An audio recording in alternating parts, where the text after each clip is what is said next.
Ladies and gentlemen, it's a modern investing on Pod TV. My name is Sasha Starr, and our guest today is Jim Eat from Eat Foundation. Welcome to the show, Jim. Thank you, Sasha. Great to be here. Okay, so today is Wednesday, and it's a Red Wednesday. It's not Red Wednesday. Red Wednesday. Well, we have to accept this market's It happened. fluctuations, and today is negative fluctuations for all things. Jim, what's your take on that? Why is the market so much down today? Well, I've been expecting a dip. I don't know if this is the dip that I've been expecting or just a normal kind of correction where people are taking some profits. And I also, hidden in the data is that there are still more companies setting record highs than there are reporting record lows. And also the broader market seems to be doing better. It's been trailing the S&P 500 and trailing the high-tech stocks for some time now, but there seems to be broadening in terms of the performance overall. So those are two interesting trends that I keep an eye on. But my focus is still on the AI sector. I see no reason for disappointment. The stocks that I own I have red on my screen. The stocks I own are not doing so well today, but I can't overreact to short-term performances, and I still expect them to go higher as the year goes on. The other thing that I wanted to bring up to you, because the market is sort of priced in two more Fed cuts, and I don't know. I don't think that it'll be very soon because the inflation data hasn't been alarming. The economy overall hasn't been all that bad, although it's still lower than, we're not growing at the rates that we are accustomed to. And people are still looking for jobs that aren't available. So overall, I see the disconnect from Wall Street to Main Street continuing, where companies are reporting great earnings and people are still frustrated looking for jobs. Yeah, speaking about interest rate cuts, you see, there is a whole sector of metals, anywhere from gold to silver to palladium, platinum, oil. Oil was up last few days, but it's historically on a quite low level and could move even lower. But other sectors, especially metals, aluminium, you can take almost anything. It's moving higher and higher almost every day. And therefore, the inflation has not been checked. Forget about 2%, even 3% is quite shaky because all that will play out in the next report on PPI and all other prices may go higher instead of lower. And if that's the case, I don't see how it could be any cut anytime soon. Right. And if that's the case, then it could spell some troubles to the market. All market. It's AI stocks. It's overall stocks like S&P 500 and Russell 2000 and almost any stocks. And look at the bank reporting. Their reporting that was a little bit alarming. Yeah, they're all down. Yeah. They're all down. So this is and they're missing their revenue targets, and so the companies that I'm following, if they start missing their revenue targets, then I'll start to worry. But the bank industry was a drag on the market today, certainly. So from a political point of view, Trump is talking about trillions of dollars, tens of trillions of dollars that he has arranged coming to America, and so that will affect the manufacturing jobs and in all industries and so on. And I would like to figure out, where are this money? If they are already came, so why there are no news announcements about opening of new factories and new businesses and so on? I really don't see that. So it's kind of iffy proposition, and the running time for Trump is getting less and less before this midterm election. It's just January, so there's still a lot of time. But I don't see any movement in the right direction for Trump at this point. What about you, Jim? No, I see it the same way, Sasha, in the sense that you know there has been a lot of Trump is focusing on South America, Latin America, where China has been entrenched for a while. The same is true in Africa when we're talking about rare earth minerals and that sort of thing. China's been way ahead of us, and Trump is trying to catch up by force, by the use of military force. And this is not in the typical American way of doing things. And I don't think Trump cares if he knows what the traditional American way of doing things is. He just sees what he wants and tries to get it. And if he has to take it by force, he's willing to do that. When you disguise your planes and shoot ships out of in the ocean, we call that murder. And when you take a president from a sovereign state by force, we call that kidnapping. And when you stop and seize oil tankers in the ocean, we call that piracy. And so these things are. He doesn't feel like he ever suffers consequences for these actions. And so far, he's had some basis in failing that way. So his use of military force to try to level the playing field with China, who's just been doing better policy work in terms of making trade relations with these countries. And they have, they're going after metals in Brazil, Colombia, and they've been doing this trade with these countries for a long time now, and they're positioned. They've been kind of eating our lunch in terms of the technology of batteries, they are also ahead of us in robotics, and they can, they're doing a lot of chip processing, which is really important and going to be important for our national defense. Their drone capability is maybe in question, but these are the types of things that we really should be focusing our military on, rather than boarding ships to seize oil. And his return to fossil fuel based things have shattered our agreements and for global climate change. These types of things are going to affect the market at some point in time, because they're coming back to haunt us. And he sees these things like his blunder with tariffs. He sees this as generating wealth from foreign countries, but that's not how it works. It's generating wealth from the American consumer. It's just like a tax. And so the American consumers are seeing prices go up. And the American consumers aren't going to put up with that. And I think by the midterm elections, unless they see some relief in the job market, some relief in the prices of goods and this type of thing, I think people have a tendency to throw the bums out. So who's ever in the office now, they might not have the support. That political message would wake up to other Republicans that tying their bandwagons to Trump is no longer a good idea. Actually, midterm election, Trump's endorsement can actually be a negative thing for many Republican candidates. His approval rating is just keeps going down. So I don't see that changing. And so he keeps swinging and missing for the home run to change the attitude and the perception.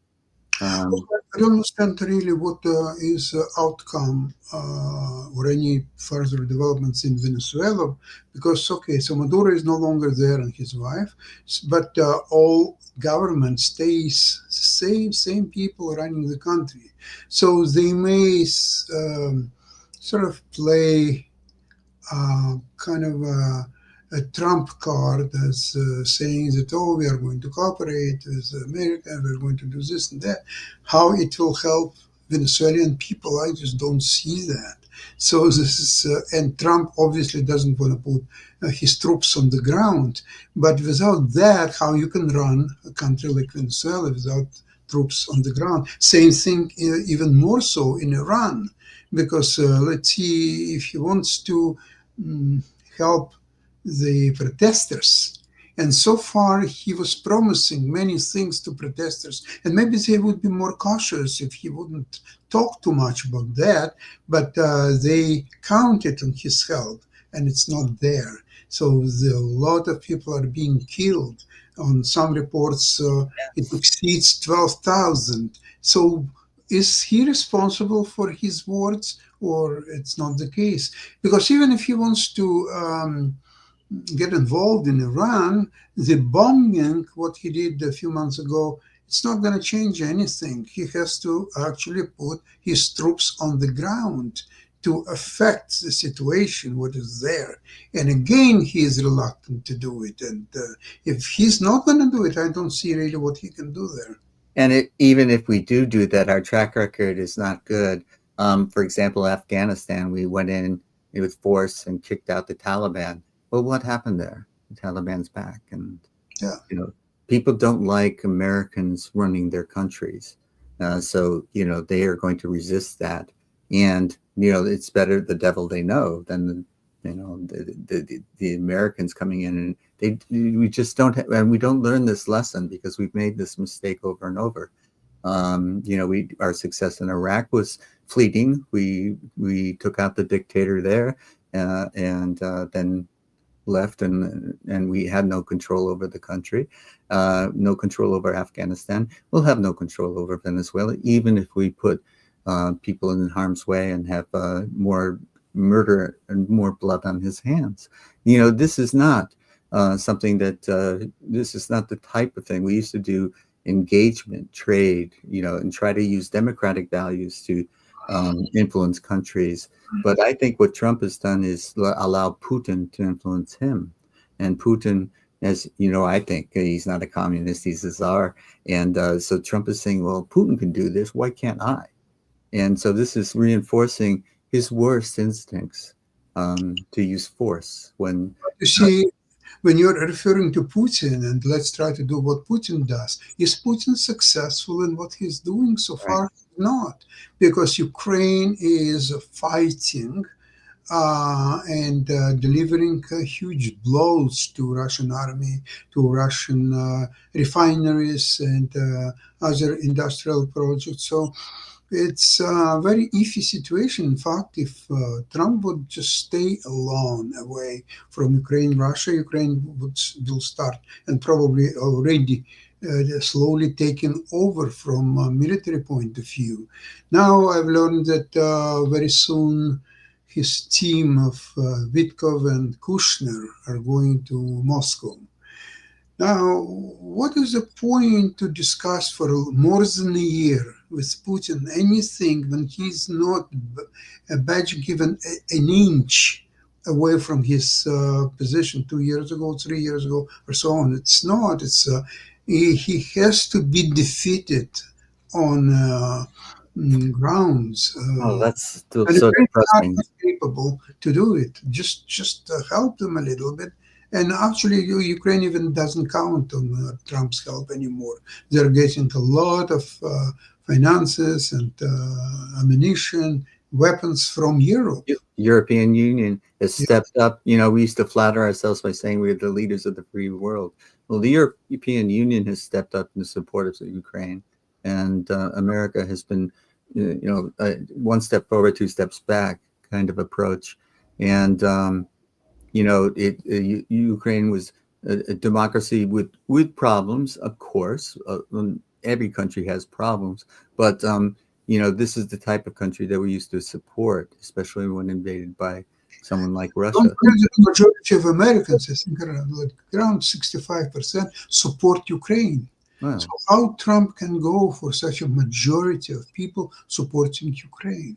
Yeah. That's really unthinkable. Also, another thing is that NATO, which is the most successful alliance of perhaps all time, Trump is now doing everything what he can do to essentially make alliance much weaker with his policy toward Greenland. And Greenland, it's not only part of Denmark, it is itself member of NATO. So how he can do this policies when especially the Greenland people clearly said that they don't want to be part of America.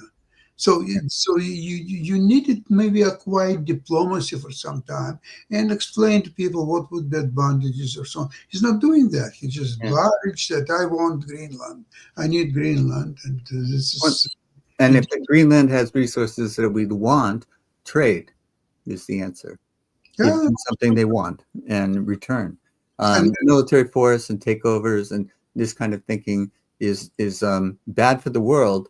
And what we're finding now is for countries that used to demilitarize, like Germany and Japan, are militarizing again, and so they're building up their military forces. And so what we're doing is inciting countries to defend themselves, be prepared to defend themselves, to defend their interests in the world by creating more military might. And so this is just a bad message to be sending in this day and age. And as I have often said, Trump is maybe very effective at dividing America, but he seems to be very good at uniting the rest of the world against America. Because right now, invading countries to secure their resources, it just couldn't be more obnoxious. And so that's the reason why the market is down, because of this uncertainty in foreign markets policy. hate uncertainty, and we never know what Trump is going to do next.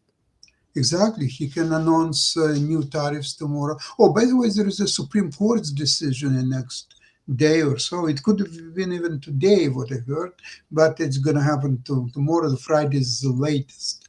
So it would be very interesting to see. Trump already talked a while ago that he has a new ways, even if the decision will be against him, he has a new ways to continue his tariffs policies, but with a different angle and so on. So this is getting ridiculous. So essentially, well, if he is trying to become a second Putin, and I don't think that he will succeed, but on a short term, uh, he's a real disruptor. He's just disrupting the United States foreign policy, which has been the same under all kind of presidents and Democratic and Republican since 1945. He is killing all that. And how American people can benefit from it. I don't know. And I don't think that they will, and they haven't been. And I think that that is dawning on more and more people, even people that used to be supportive of Trump. And they are realizing now that they hitched a wagon to the wrong star. And it's one of those things that, as you say, his endorsement could cost people more votes than it helps them get. There's still a certain percentage of the country that thinks he can do no wrong, and that won't change. But there's a certain part of the country that thinks that having a dictator is okay as long as they're looking out for American interests, America first, our country right or wrong kind of thinking. But hopefully we have evolved as a country away from the sense of isolationism, because it's a global economy now. And we will find that if we unite other countries so that they trade together, and they exclude America, we cannot go it alone. No country can in this world today. That's what Canada is doing right now. They're diversifying their markets. Our prime minister is now in China, and they're talking about trade deals with China. And I really don't see how America can succeed in a world where almost all countries are uniting against them. It's there will be a lot of damage to undo, even if the midterms go the way that we think it might. That will that be a check on Trump for the remainder of his administration?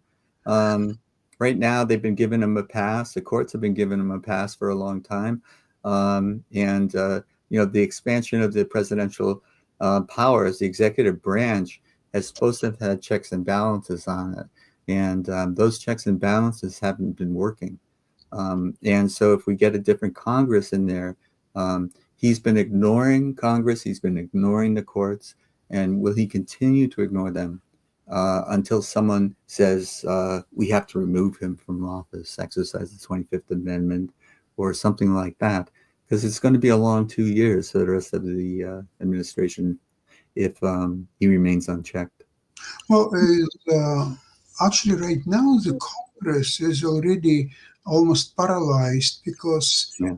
I'm not even sure that they have majority anymore because some people resigned, some people passed away, and that's why we don't see any Congress meetings anymore because nobody. Mr. Johnson is afraid to call them into session because he's not sure he can control the votes. Absolutely. Okay, so but that can go on only until the midterm election. And interesting how Congress will even survive before midterm election, because if they are just sitting, he might as well send them to Hawaii for vacations because there's nothing for them to do, really. I'm not sure. If they go listen to their constituents, they're going to hear a lot of complaints. Oh, I'm And sure. this is true of Medicare and Social Security, and these are used to be third rail issues where if you touch those, you would not be reelected. And so we'll see. We'll see. I think there's no any sign that this issue will be resolved anytime soon. Absolutely, it's there, and the time goes by. So I think with Epstein files, and so you know that there is a judge in New York who already asked by Friday to submit all relevant materials and immediately release all this, because so far you know that only 1% of Epstein files have been released to Congress, only 1%.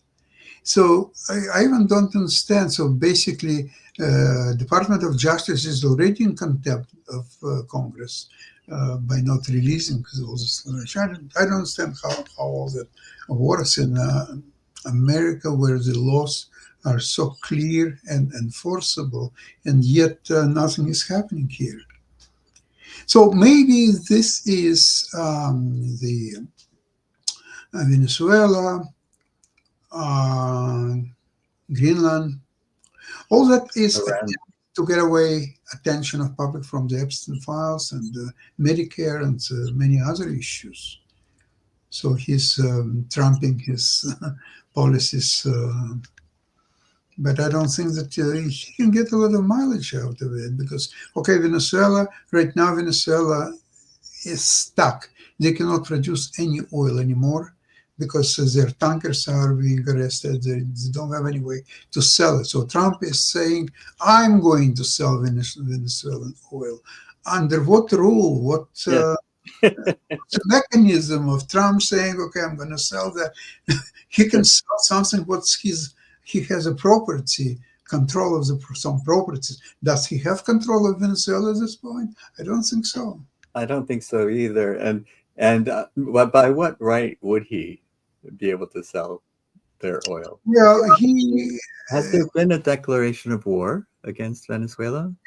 Yeah, that could do. So far, he's saying that he will have his very special fund, which will get all the proceeds for selling of Venezuela oil, and it will be divided between Americans and Venezuelans. If it's Venezuela oil, why they would agree to why do we get a cut?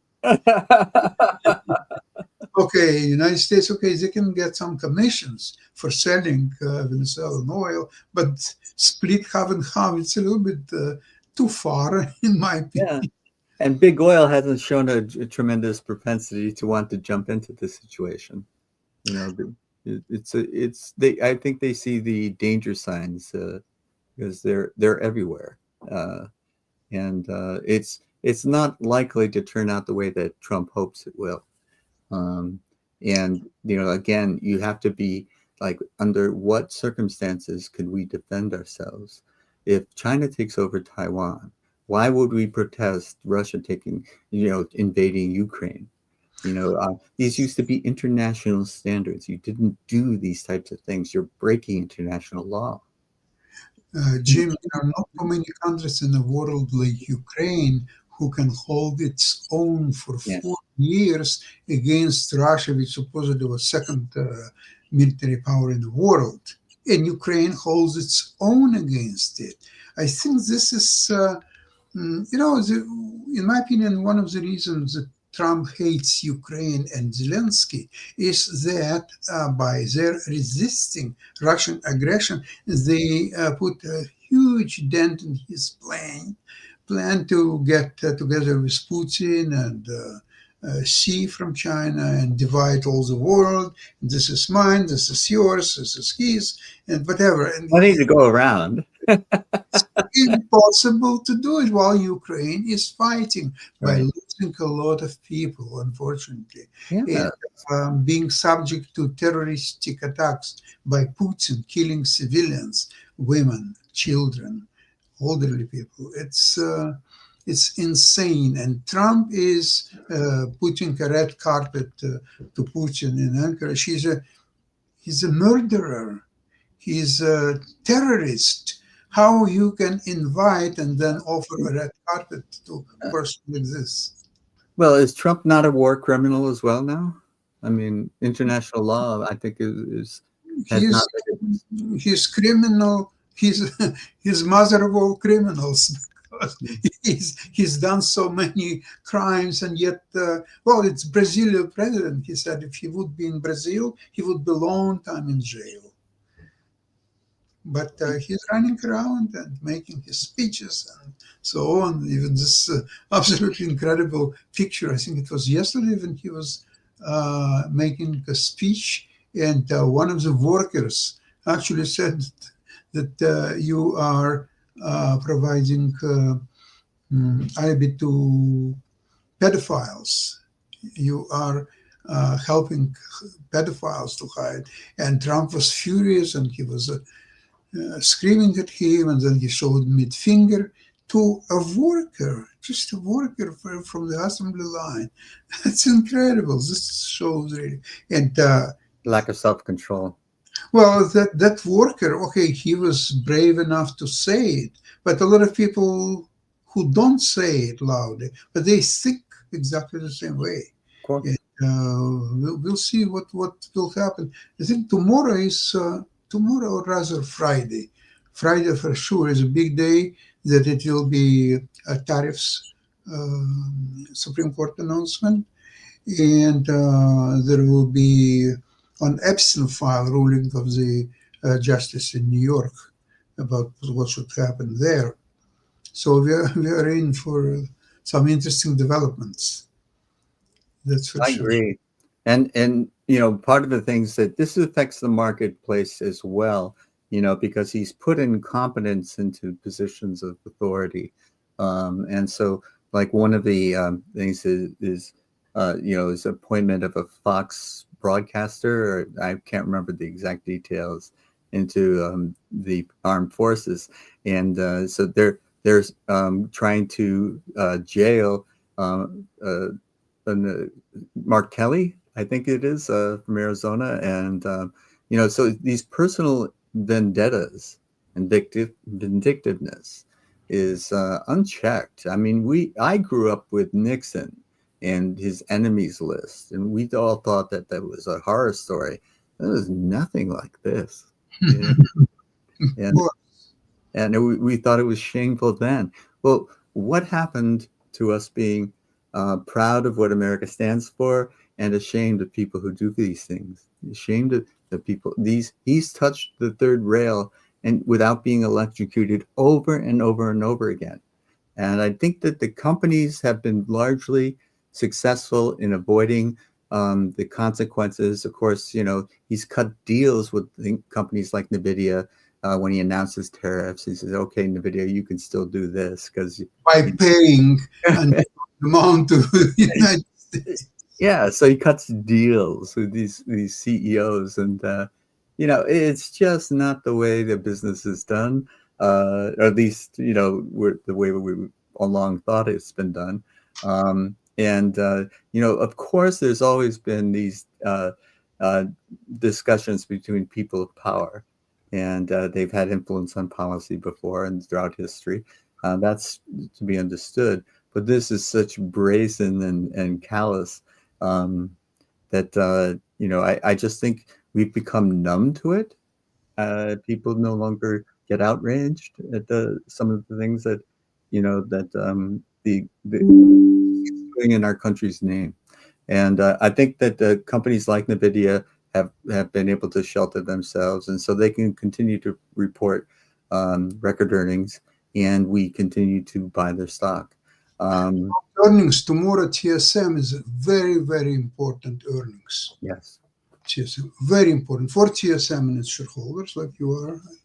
But based on their earnings, you can predict earnings of NVIDIA, AMD, and many other companies. So tomorrow is very, very important earnings report. Good point, Sasha. Yeah. Anyway, well, other than this positive earnings from high-tech companies, I really don't see anything what can move market higher at this point. It's a very pessimistic situation, and let's hope that the reports will be good and will at least keep this high-tech sector afloat. Other than that, I am not very optimistic. But anyway, Jim, thank you so much for today's program.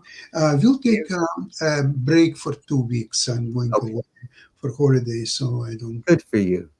Yeah, it's about time. Well, you get some, get away from the cold and experience some warm weather, and it'll put a smile on your face. Oh, Sasha's going to escape and everything like that. It's not to Aruba this time. He's going to Hawaii. Because you were just complaining about how it was cold in California, and I know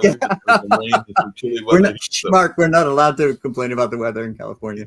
Yeah, you're not allowed to complain about the weather in California, and I'm going to try to not complain about the weather in North Carolina, because we've had some very mild weather as well. Because if we get down to the 30s and the 20s, we consider it cold and everything like that. But definitely, we've been having California-like weather for the last couple of years and everything like that. So I don't think we're allowed to complain on the other side either. But we know that Sasha will have a great time on his vacation and all along those lines, and we'll see him in the back toward the I guess that'll be the beginning of February when he comes back and everything like that, or the end of January. But definitely he'll be coming back and checking us out and all along those lines. But great show, great information that y'all were given, and we look forward to having more of that information in the near future and all along those lines. But we do want Sasha to have a great trip, and we know that he will have a great trip. So far, Curacao is doing fine. The weather is good, and let's hope it will stay the same way. Anyway, thank you so much, everybody. Thank you, Sasha. And thank you, Mark. Bye-bye. Bye.